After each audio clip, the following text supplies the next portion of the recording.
नमस्कार। सबसे पहले मैं पिक्चर प्लस के संपादक भाई संजीव श्रीवास्तव जी का आभार व्यक्त करता हूं कि उन्होंने हिंदी सिनेमा में स्त्री की बदलती छवियां विषय पर मुझे आज व्याख्यान हेतु आमंत्रित किया है। हिंदी सिनेमा में स्त्री की बदलती छवियों की जब हम बात करते हैं तो शुरुआत से ही हमें पहली फिल्म से देखना होगा। सन 1913 में राजा हरिश्चंद्र फिल्म आती है दादा साहब फाल्के की। इस फिल्म की नायिका के लिए राजा हरिश्चंद्र की पत्नी तारामती की भूमिका के लिए वे कई महिलाओं से बात करते हैं, तवायफों से बात करते हैं, लेकिन कोई भी उनकी इस फिल्म में नायिका की भूमिका अदा करने के लिए तैयार नहीं होता, क्योंकि लोगों को लगता है कि ये काम महिलाओं के आत्मसम्मान के लिए ठीक नहीं है और फिल्म में काम करना कोई बहुत अच्छी बात नहीं है। और जब इस तरह की भावना आती है महिलाओं के मन में तो स्वाभाविक रूप से दादा साहब फाल्के को कोई भी स्त्री नायिका की भूमिका के लिए नहीं मिलती और उन्हें मजबूरन अन्ना सालुंके नाम के एक कुक को नायिका की भूमिका देनी पड़ती है और वो बखूबी राजा हरिश्चंद्र फिल्म में नायिका की भूमिका निभाते हैं। तो ये बड़ा रोचक है कि हिंदी फिल्मों में नायिका की भूमिका की शुरुआत पुरुषों ने की, स्त्री ने नहीं। पुरुष ने ही स्त्री बनकर नायिका का कार्य किया। तो ये पूरा स्त्री विमर्श हिंदी सिनेमा का शुरू अगर देखा जाए तो पुरुष से होता है। ये थोड़ा अजीब भी है लेकिन वास्तविकता है। लेकिन बहुत दिनों तक ये स्थिति नहीं रहती और इसी वर्ष सन 1913 में ही दादा साहब फाल्के की एक और दूसरी फिल्म आती है, मोहिनी भस्मासुर। मोहिनी भस्मासुर में उन्हें नायिका भी मिल जाती है, बल्कि दो अभिनेत्रियां मिलती हैं, माँ बेटी, जिसमें माँ दुर्गाबाई कामत माता पार्वती की भूमिका करती हैं और उनकी बेटी मोहिनी की भूमिका करती है जिसका नाम था कमलाबाई कामत, जो बाद में गोखले हो गई थी, कमलाबाई गोखले। तो इस तरह से पहली अगर हम हिंदी फिल्मों की नायिका देखें तो कमलाबाई कामत मोहिनी के रूप में, मोहिनी भस्मासुर फिल्म के रूप में हमारे सामने आती हैं। तो ये शुरुआत होती है हिंदी सिनेमा में नायिकाओं की और इसके बाद फिर कई महिलाएं हिंदी सिनेमा में, भारतीय सिनेमा में नायिका के रूप में आती हैं। रूबी मायर्स सुलोचना के नाम से कई हिंदी फिल्मों में आती हैं, जैसे उल्टी गंगा, टाइपिस्ट गर्ल, बहुत सारी फिल्में हैं जिनमें वो नायिका की भूमिका करती हैं। और उनके बाद जो एक महत्वपूर्ण नाम है वो मैरी इवांस का है। मैरी इवांस जो है वो हंटर वाली के लिए महत्वपूर्ण रूप से जो है जानी जाती है, प्रमुख रूप से जानी जाती हैं और उन्हें आज के लेडी अमिताभ की संज्ञा दी जा सकती है, क्योंकि उन्होंने ऐसे हैरत अंगेज स्टंट के दृश्य अपनी फिल्मों में किए जिनकी कल्पना आज की नायिकाएं भी अगर करें तो सिहर जाएं। तो इस तरह से मैरी इवांस के बाद बहुत एक लंबी श्रृंखला है हिंदी फिल्मों में नायिकाओं की, जिसमें जहां आरा हैं, कज्जन बाई हैं, कानन बाला हैं, जद्दन बाई हैं जिनकी बेटी नरगिस थी, देविका रानी आती हैं, दुर्गा खोटे हैं, शांता आप्टे हैं। तो ये सब जो है मिल करके हिंदी फिल्मों के प्रारंभिक स्वरूप को गढ़ने का काम करती हैं। इसमें दो बातें बहुत महत्वपूर्ण हैं। एक बात तो ये कि ये जो नायिकाएं प्रारंभिक दौर में हमें सिनेमा में देखने को मिलती हैं, ये मुख्य रूप से या तो मुस्लिम हैं या पारसी। हिंदू परिवारों की स्त्रियां हिंदी सिनेमा में या भारतीय सिनेमा में शुरुआत में नहीं आती हैं, अब थोड़ा सा हिचक के साथ आती हैं। कमलाबाई गोखले और इनकी माँ दुर्गाबाई कामत अपवाद हैं, लेकिन इनके अलावा जितने भी हम नाम देखते हैं वो प्रायः या तो पारसी हैं महिलाएं या मुस्लिम हैं। तो इस तरह से हिंदी सिनेमा में को गढ़ने में मुस्लिम और पारसी नायिकाओं का बहुत महत्वपूर्ण योगदान रहा है। पहली अगर महत्वपूर्ण फिल्म हम देखें हिंदी सिनेमा में स्त्री विमर्श के नज़रिए से, तो मुझे लगता है सन 1936 में आई अछूत कन्या है, जो देविका रानी और अशोक कुमार की फिल्म थी। इस फिल्म ने एक साथ कई मोर्चों पर काम किया। अछूत कन्या एक ऐसी फिल्म थी जिसने उस विषय को उठाया जिस विषय पर बात करना आज भी उतना सहज नहीं माना जाता। अछूत या दलितों की समस्या पर बात इस फिल्म में की गई, और जो फिल्म का विषय था, कथावस्तु थी, वो बहुत ही साधारण थी, लेकिन बहुत ही कहने को साधारण हो लेकिन उसका संदेश असाधारण था। एक दलित कन्या का ब्राह्मण लड़के के साथ प्रेम हो जाता है और अनेक अवरोधकों बाधाओं का सामना करने के बाद उस अछूत कन्या का विवाह उस ब्राह्मण पुत्र से, ब्राह्मण लड़के से होता है। इसमें अछूत कन्या की भूमिका स्वयं देविका रानी ने निभाई थी और अशोक कुमार इसमें नायक की भूमिका में हमारे सामने पहली बार आए थे। बॉम्बे टॉकीज की ये फिल्म थी, हिमांशु राय और देविका रानी के प्रोडक्शन की, और इस फिल्म ने यह साबित किया कि हिंदी सिनेमा अपने प्रारंभिक दौर में ही कितना परिपक्व रहा होगा। वो इतना परिपक्व था कि उसने सन 1936 में अछूतोद्धार पर ही बात नहीं की, बल्कि अछूत लड़की का विवाह ब्राह्मण लड़के के साथ हो सकता है, ऐसी क्रांतिकारी सोच को भी जन्म दिया, और उसमें समाज के अवरोधकों को भी उसी तरह से दिखाने का काम किया जिस तरह से समाज में अवरोधक आते हैं, और दिखाने का ही काम नहीं किया, अंत में उस समाज को यह स्वीकार करने को बाध्य भी किया कि अछूत कन्या भी सवर्ण समाज में वधू के रूप में उसी तरह स्वीकार की जा सकती है जिस तरह से कि कोई अन्य साधारण परिवार की कोई कन्या हो। तो अछूत मतलब ये वर्ग विभेद, जाति विभेद और दलित बनाम सवर्ण का जो तथाकथित आज संघर्ष बताया जाता है, उसको उन्होंने इस फिल्म के माध्यम से एक सेतु बना करके सामाजिक समरसता की दिशा में आगे लाने का एक बहुत ही महत्वपूर्ण कार्य किया। ये इस फिल्म की बहुत ही महत्वपूर्ण देन कही जा सकती है। इस फिल्म के बाद अगर हम बात करें तो एक फिल्म है जिसकी चर्चा मैं ज़रूर करूँगा, औरत। औरत फिल्म 1940 में आई। इस फिल्म की खासियत यह थी कि ये फिल्म मदर इंडिया का प्रीमेक थी, और इस फिल्म पर सेंसर बोर्ड ने प्रतिबंध लगा दिया था। और बड़ी ही मजाकिया बात आज आपको भले लगे, लेकिन उस दौरान सेंसर बोर्ड कितना सख्त हुआ करता था, और समाज के अंदर जो अश्लीलता और खुलेपन की एक सीमा है वो कहाँ तक थी, इसका पता भी इस बात से आपको आसानी से लग सकता है। बात यह है कि इस फिल्म में नायिका ने दुपट्टा नहीं पहना था, और इसलिए इस फिल्म को ए सर्टिफिकेट के साथ सेंसर बोर्ड ने पास किया था। लेकिन इस फिल्म के निर्माता निर्देशक जो है वो इस बात से संतुष्ट नहीं हुए, और उन्होंने इसके खिलाफ अपील की और अपना बड़ी ही मजबूती के साथ पक्ष रखा, और कालांतर में सेंसर बोर्ड को इसे ए सर्टिफिकेट दिए बिना ही रिलीज करने की सहमति देनी पड़ी। यह इस औरत फिल्म की एक महत्वपूर्ण चर्चा यहाँ पर है।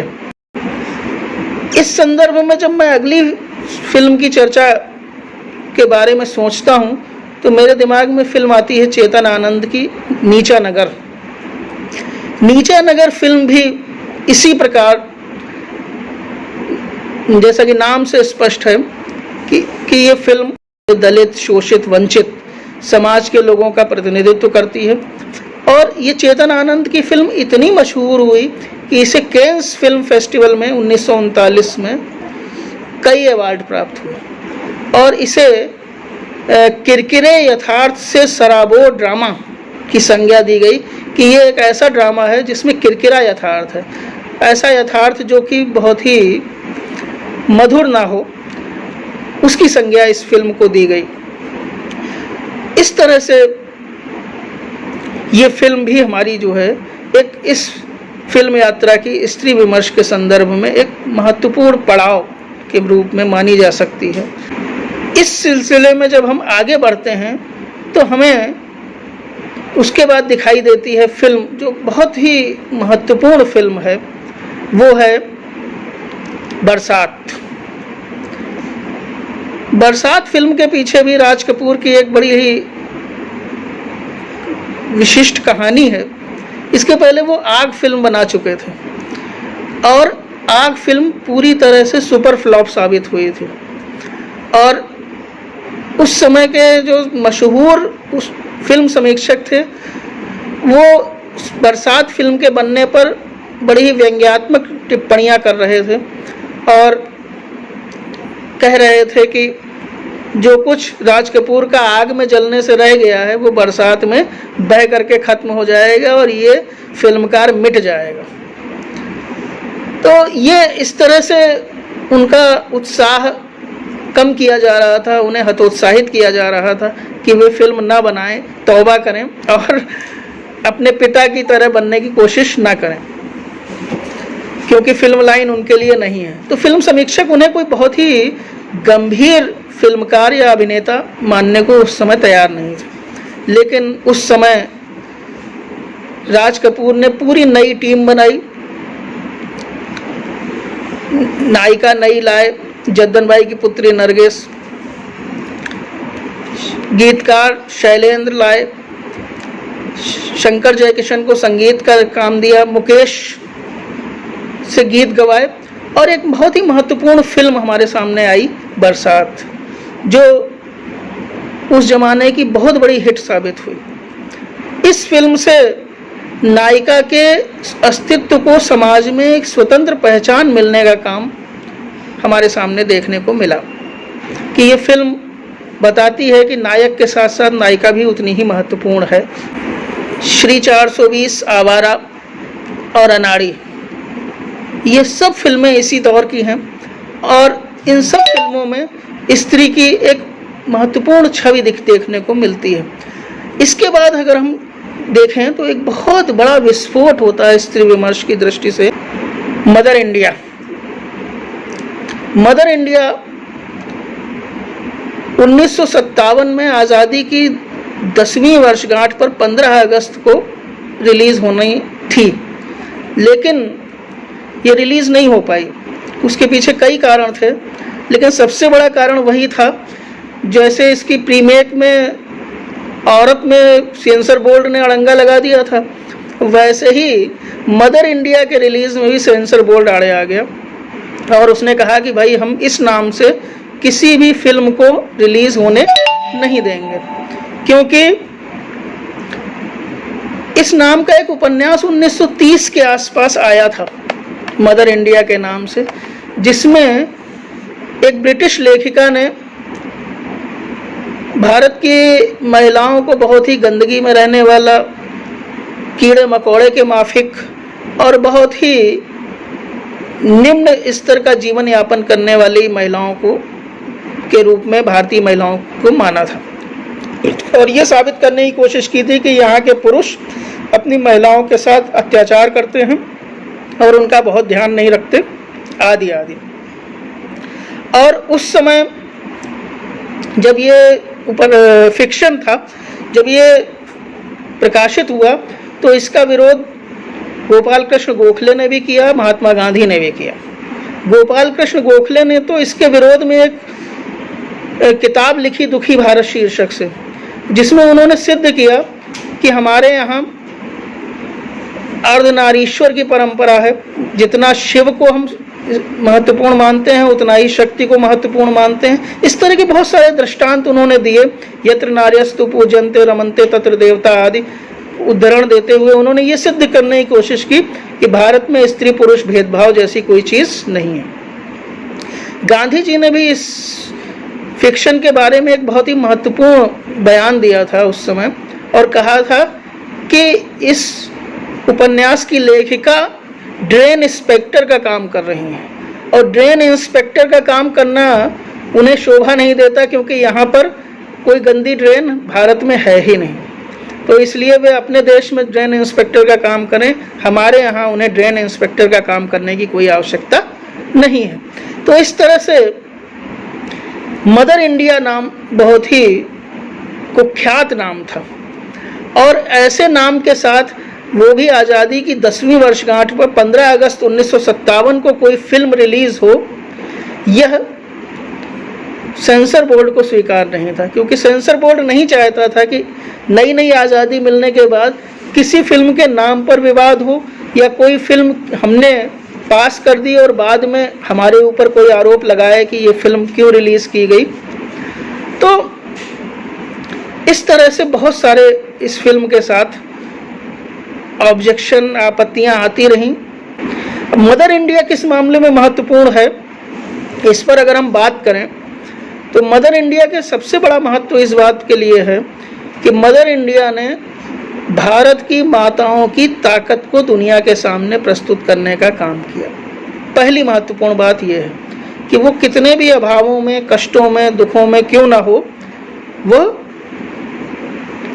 हौसला नहीं हारती और पूरी जिजीविषा के साथ अपनी बात या अपने संघर्ष को जारी रखने का काम करती है। तो ये एक महत्वपूर्ण बात इस फिल्म के साथ है। दूसरी महत्वपूर्ण बात यह है कि वो अन्याय करने वाला अपना पुत्र ही क्यों ना हो, और उसका भी दंड ही क्या बल्कि उसका वध ही क्यों ना करना हो, उसके लिए भी वो पीछे नहीं हटती।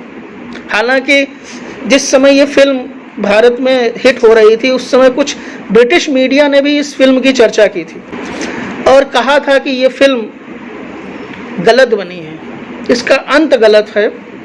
तो ब्रिटिश मीडिया का ये मानना था कि नायिका को लाला की बात मानकर उससे विवाह कर लेना चाहिए था और शांति और प्रेम पूर्वक जीवन यापन करना चाहिए था।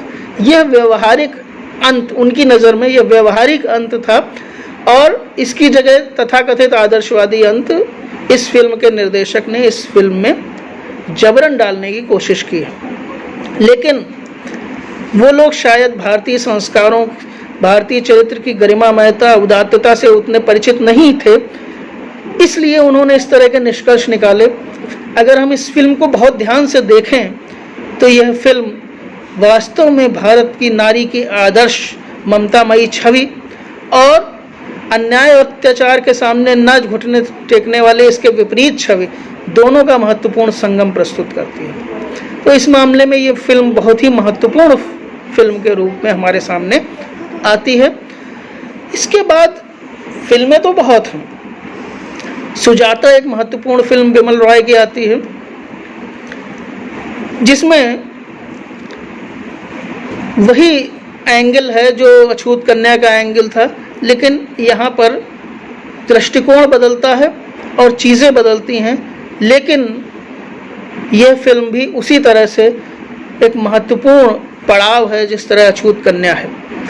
इसके बाद अगर हम देखें तो एक महत्वपूर्ण फिल्म है गाइड, जिसमें नायिका कहती है कि वो पायल के बंधनों को तोड़कर पायल पहनना चाहती है और कहती है कि आज फिर जीने की तमन्ना है, आज फिर मरने का इरादा है।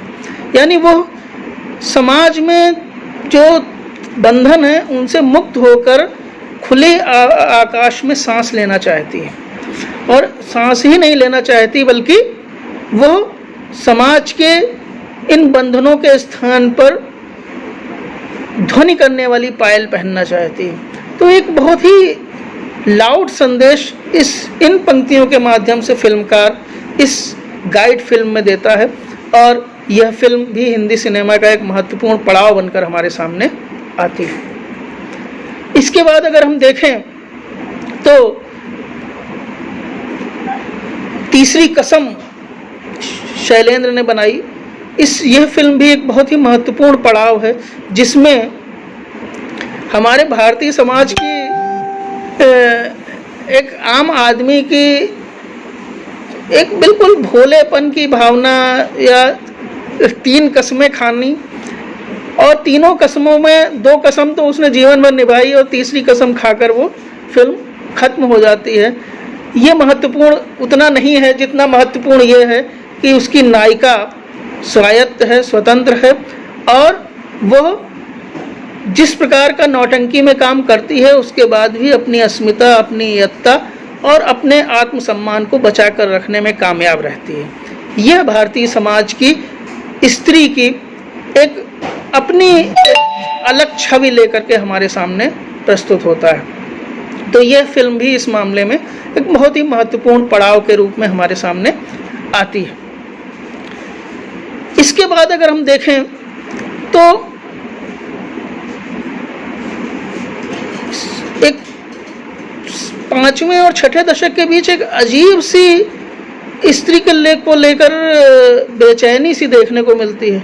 एक तरफ संगम जैसी फिल्म हम देखते हैं जिसमें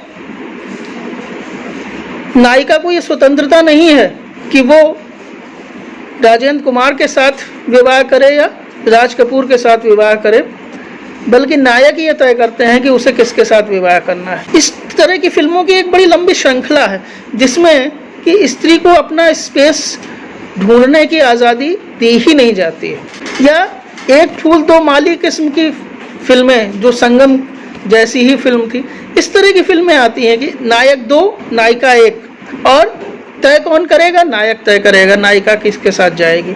तो इस तरह की फिल्मों की एक लंबी श्रृंखला हमारे सामने आती है। और 70 के दशक में जब मेरा नाम जोकर फ्लॉप होती है तो उसके बाद राज कपूर बॉबी लेकर आते हैं। बॉबी फिल्म से स्त्री विमर्श बिल्कुल बदल जाता है। बॉबी की स्त्री भारतीय स्त्री नहीं है। गोवा की पृष्ठभूमि में वो जो फिल्म हमारे सामने आती है, उस फिल्म में स्त्री मुक्त है और वो पिता की मर्जी के खिलाफ प्रेम करती है और तथाकथित आधुनिकता का प्रदर्शन करने वाले वस्त्रों को धारण करती है। और वो हम तुम एक कमरे में बंद हों और चाबी खो जाए जैसे दृष्टांत तक पहुंचने के लिए हर्ज नहीं करती। तो इस तरह से ये फिल्म समाज को दिशा तो क्या देती है, भटकाने का काम ज़्यादा करती है, लेकिन स्त्री को स्पेस उसके पास कितनी है वो असीमित स्पेस तक पहुंचाने का काम करती है। ये इस मामले में इस फिल्म के बारे में मैं कह सकता हूं कि ये एक महत्वपूर्ण तथ्य है जिसकी चर्चा की जानी चाहिए। जब हिंदी सिनेमा अमिताभी आभा से आपूरित होकर मार धाड़ में लगा था, उस समय भी कुछ महत्वपूर्ण फिल्में हमारे सामने हैं। अमिताभ की ही एक फिल्म है सौदागर, जिसमें गुड़ निकालने वाले की भूमिका, ताड़ के पेड़ से गुड़ निकालने वाले की भूमिका अमिताभ ने निभाई है। और उस फिल्म में भी स्त्री की समस्या, स्त्री के विमर्श, स्त्री की यत्ता, इनकी चर्चा फिल्मकार ने बहुत ही बखूबी की है। उस दौरान समांतर सिनेमा भी हमारे सामने बखूबी चल रहा था, बराबरी से चल रहा था। और समांतर सिनेमा में मिर्च मसाला जैसी फिल्म हम देखते हैं जिसमें नायिका अपना बदला मिर्च के माध्यम से लेती है कि कुछ नहीं है हमारे पास, शक्ति नहीं है, सामर्थ्य नहीं है, अन्याय से लड़ने की क्षमता नहीं है, तो मिर्च तो हमारे पास है। तो मिर्च के माध्यम से वो उस अत्याचारी खलनायक से बदला लेती है।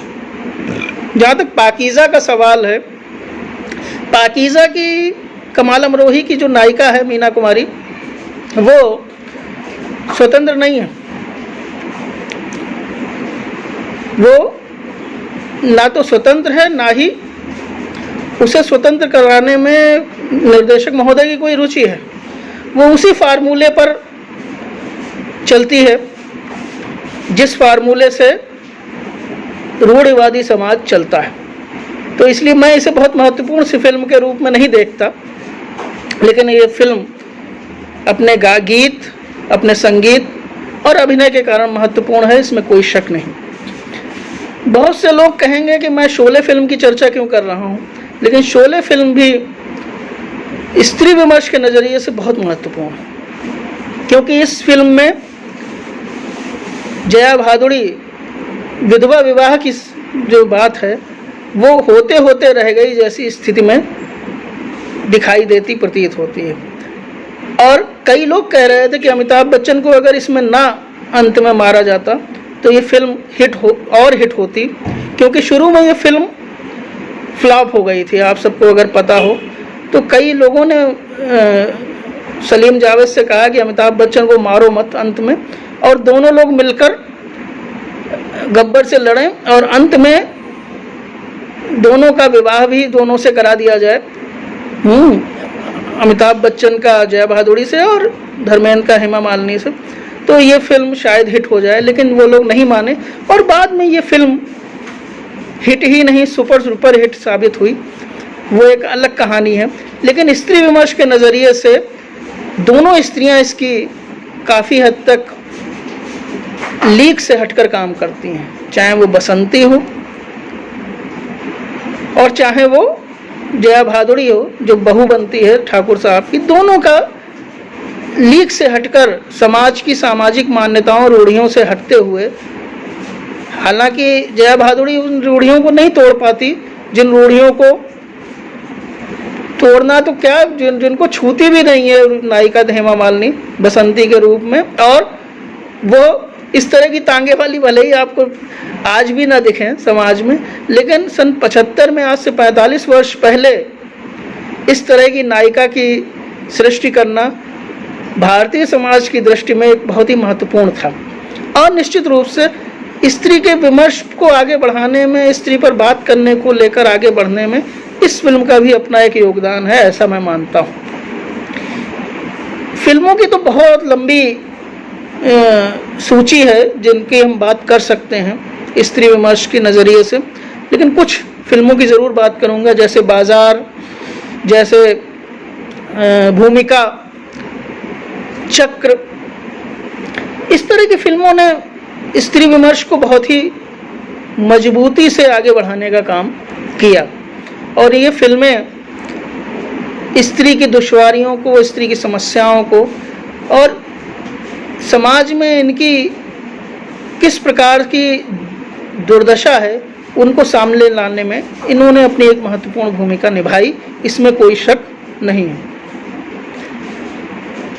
बैंडिट क्वीन की चर्चा भी इस सिलसिले में करना ज़रूरी है। बैंडिट क्वीन एक ऐसी फिल्म थी जो शेखर कपूर ने जब बनाई तो इस पर बहुत विवाद हुआ, और विवाद ही नहीं हुआ बल्कि लोगों ने कहा कि एक डकैत को महिमा मंडन करने की कोशिश उचित नहीं है।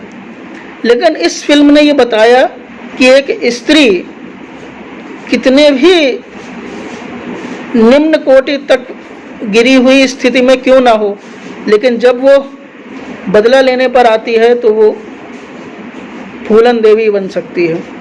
और मैं तो ये मानता हूँ कि अगर ये फिल्म ना आई होती तो फूलन देवी सांसद भी ना बनती और समाज में उसकी समस्या को इस तरह से समझा भी ना जाता जिस तरह से इस फिल्म के बाद लोगों ने इस फिल्म को समझा। इसके बाद शबाना आज़मी, स्मिता पाटिल, इनकी अधिकांश फिल्में स्त्री विमर्श की दृष्टि से बहुत महत्वपूर्ण, जिनकी विस्तार भय के कारण मैं चर्चा नहीं कर रहा हूँ। और 90 दशक में आता हूँ मैं। 90 दशक में जब हम आते हैं तो हिंदी सिनेमा में बहुत सारी फिल्में ऐसी आती हैं जिनकी चर्चा स्त्री विमर्श की दृष्टि से बहुत महत्वपूर्ण है, जैसे दामिनी। दामिनी में एक स्त्री पर हुए अत्याचार का प्रतिकार दूसरी स्त्री को अपनी स्वयं के अनेक महत्वपूर्ण लोगों का त्याग करने के बाद भी करना पड़ता है, और वो अंत में उस स्त्री को न्याय दिलाने में सफल होती है। ये एक महत्वपूर्ण फिल्म है। इसके अलावा लज्जा फिल्म स्त्री विमर्श की दृष्टि से बहुत महत्वपूर्ण है, और इस फिल्म में जो 4 स्त्रियां हैं, चारों ने स्त्री विमर्श की दृष्टि से इस फिल्म में बहुत ही महत्वपूर्ण संदेश देने का काम किया है। इसके अलावा अर्थ है, चांदनी बार है,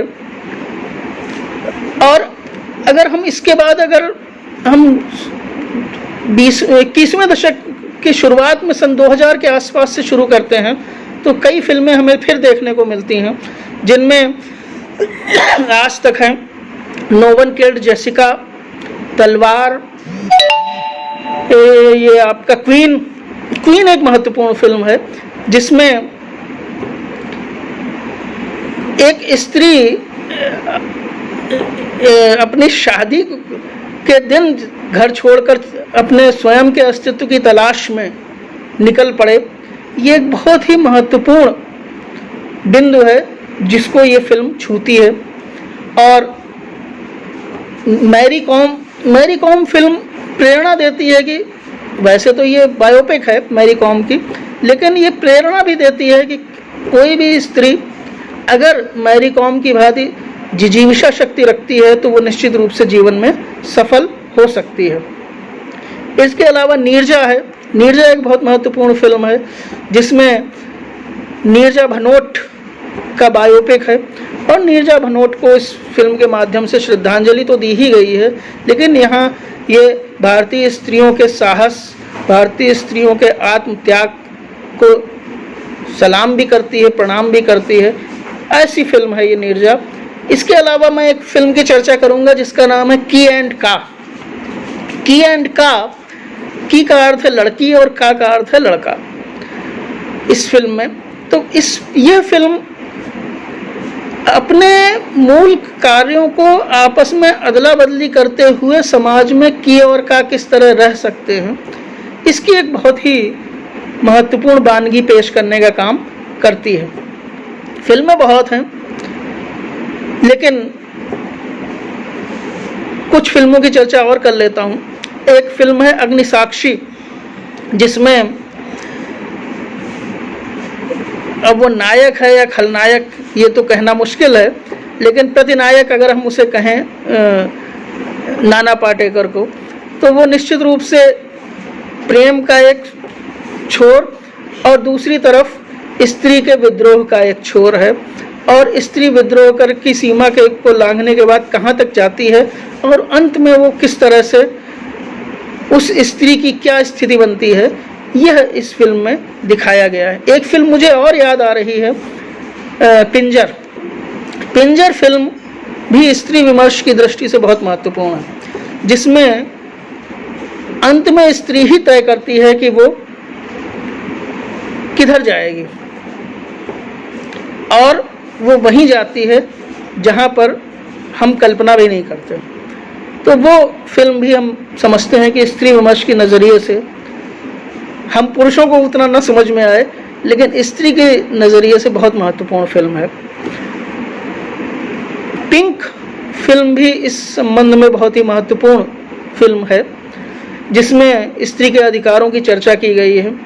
और पार्च्ड की चर्चा मैं अवश्य करूँगा। पार्च्ड एक फिल्म ऐसी है जिसमें कि हम स्त्री के कई छवियों को, कई रूपों को देख सकते हैं एक साथ, और देख ही नहीं सकते हैं, वो स्त्री के सामाजिक जीवन में आने वाले बदलावों को भी उसी तरह से दिखाने का काम करती है जिस तरह से समाज में बदलाव आ रहे हैं। हालांकि वो बहुत ही लाउड फिल्म है और पार्च्ड की लाउडनेस इतनी अधिक है कि शायद हमें कई बार वो एक तरह से लगे कि एकदम हम परेशान हो जाएं, ऐसी स्थिति में आ जाएं।